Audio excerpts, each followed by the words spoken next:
অষ্টমঙ্গলায় বাবার বাসায় গিয়ে কী খেলাম তা নিয়ে থাকছে আজকের এই ভিডিও। নমস্কার সবাইকে, আশা করি সবাই ভালো আছেন। 7 দিন পরে বাবার বাসায় গিয়েছিলাম, 2.5 দিন থাকতে হবে।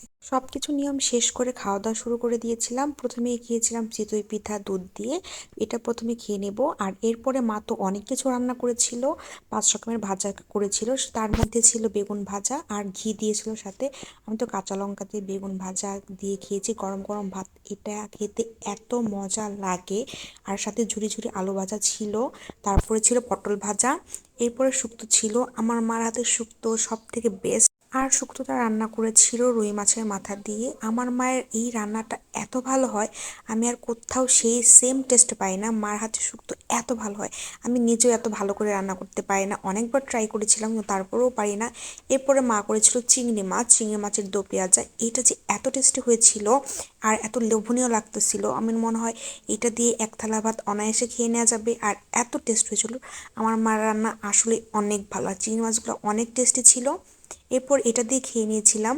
তারপরে করেছিল রুই মাছের কালিয়া। আর আমি সবসময় বলি যে আমি আর কোনো মাছ খাই বা না খাই, রুই মাছটা আমার সব থেকে বেশি পছন্দের। আমি রুই মাছটা হলে আমার আর কোনো কিছুই প্রয়োজন হয় না। আমি যদি প্রতিদিন রুই মাছ দিয়ে ভাত খাই তাও আমার কোনো সমস্যা নেই। রুই মাছ আমার এত পছন্দ। এরপর একটু লেবু চিপিয়ে রুই মাছটা দিয়ে খেয়েছিলাম, এত টেস্টি ছিল। আমি এমনিতেই অনেকগুলো ভাত খেয়ে ফেলেছিলাম সেদিন। এরপরে সবশেষে খেয়েছিলাম ডাল, সাথে ছিল চচ্চড়ি। আজকের ভিডিওটি এই পর্যন্তই। ভিডিওটি ভালো লাগলে আমার পেজে লাইক ফলো করবেন। ধন্যবাদ সবাইকে।